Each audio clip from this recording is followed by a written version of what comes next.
आखाती देशात सुरू असलेल्या युद्धाच्या जळा या आता भारताला देखील बसू लागलेल्या आहेत। खास करून हॉटेल इंडस्ट्रीला त्याचा फटका बसलेला आहे। मुंबईसह देशातील जवळजवळ सगळ्याच हॉटेलना जे व्यावसायिक वापरातील गॅस सिलेंडर आहेत ते उपलब्ध होण्याचं आता बंद झाले आहे। त्यामुळे अनेक हॉटेलवरती येत्या काळात बंद करण्याची पाळी येऊ शकते। आपल्यासोबत सध्या आहार या संघटनेचे अध्यक्ष विजय शेट्टी जी आहेत। सर, सध्याची काय परिस्थिती आहे? तुम्हाला जे कमर्शियल गॅस आहेत ते मिळत आहेत की नाही मिळत आणि मुंबईतील किती हॉटेल व्यावसायिकांना याचा फटका बसलाय? सध्या बघायला गेलं तर खूप भयंकर वाईट परिस्थिती आहे। गेले गुरुवारपासून सिलेंडरचं शॉर्ट सप्लाय आहे आणि आजच्या एक्झॅक्ट ग्राउंड रियालिटी म्हणजे 20 ते 30% हॉटेल्स बंद आहे आणि असंच परिस्थिती चालत राहिलं तर आम्हाला अजून हॉटेल्सला स्ट्रिक्टली हॉटेल्स बंद करायला लागणार। 20% हॉटेल बंद झालेत आणि असं तुमचं सध्याची माहिती आहे? हां, आमचे जे मेंबर्स 20% हॉटेल सिलेंडरचं शॉर्ट सप्लायमध्ये बंद झालं आहे। त्यांना मिळतच नाहीये का? तो उपलब्ध होईल काय? जे डीलर्स आहेत, सप्लायर, त्यांच्याकडून काय सांगितलं जातं नेमकं?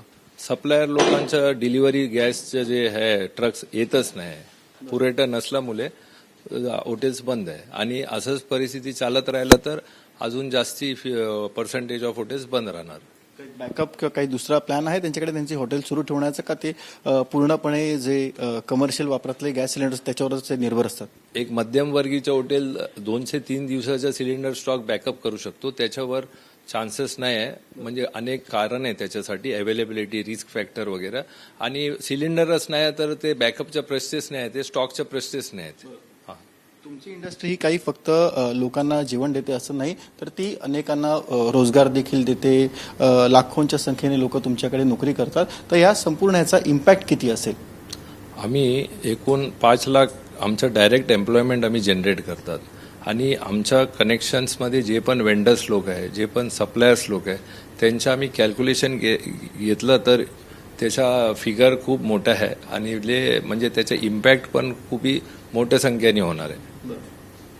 या संदर्भात तुम्ही काही एक मार्ग काढण्यासाठी केंद्रीय पेट्रोलियम मिनिस्ट्री असेल किंवा मग राज्य पातळीवर कोणाशी चर्चा केली आहे का? त्यांचं काय उत्तर होतं? आम्ही गेल्या आठवड्यात केंद्र सरकार पेट्रोलियम मिनिस्टर हरदीप सिंग सुरी साहेबांशी आमचा करस्पॉन्डन्स चालला आहे। आजच सकाळी आम्ही civil supply, food and civil supply minister Chhagan Bhujbal साहेबांना मीटिंग घेतलं आहे आम्ही आणि त्याच्यानंतर त्यांच्याशी फोनमध्ये पण आमचं बोलणं झालं आहे। त्यांनी साहेबांनी आम्हाला आश्वासन दिलं आहे की आमचा जे विषय आहे ते आमच्या जे CM साहेब आहे फडणवीस साहेबांशी चर्चा करणार आहे आणि संध्याकाळपर्यंत शक्यता आम्हाला परत मीटिंग द्यायचं चान्सेस आहे। अशी देखील आता एक माहिती समोर आलेली आहे की ज्या इमर्जन्सी सर्व्हिसेस असतात, म्हणजे हॉस्पिटल झाली, रुग्णालय झालं, त्यांना गॅस सिलेंडरचा पुरवठा सुरू ठेवण्याचे आदेश देण्यात आले। त्याच धर्तीवरती तुम्हाला देखील काही दिलासा द्यावा अशी मागणी तुमची? आमच्या सरकारशी हेच निवेदन आहे की आम्हाला पण एसेन्शियल सर्व्हिसेस कॅटेगरीमध्ये कन्सिडर केलं पाहिजे की तुम्ही पण अगोदर सांगितले मुंबईसारखं महानगरमध्ये आम्ही डेली लाखो माणसांना आम्ही हायजिनिक आणि अफोर्डेबल जेवण प्रोव्हाइड करत आहे, तर ते हिशोबाने आम्हाला तेच एसेन्शियल कॅटेगरीमध्ये कन्सिडर करून आम्हाला जे आहे सिलेंडरचं सप्लाय इमिजिएटली रेग्युलराईज करायला, तेच आमच्या सरकारची विनंती आहे। आता तुम्ही म्हणालात की जवळपास 20% हॉटेल सध्या बंद झालेली आहेत। काय वाटतं की जर परिस्थिती अशीच राहिली तर आणखीनही परिस्थिती बिघडू शकते? बिघडणार। 2 ते 3 दिवसापासून 2 ते 3 दिवसात मॅक्झिमम हॉटेल्स आमचं बंद होणार आहे। कारण आता मी तुम्हाला सांगितलं ब्लॅक मार्केटिंग जोरात चालू आहे। 3000 रुपये प्रति सिलेंडर 19 kgचं मार्केटमध्ये विकायला लागलं आहे आणि तेवढा रेटनी घेऊन बिझनेस करायचा काय अर्थ नाही।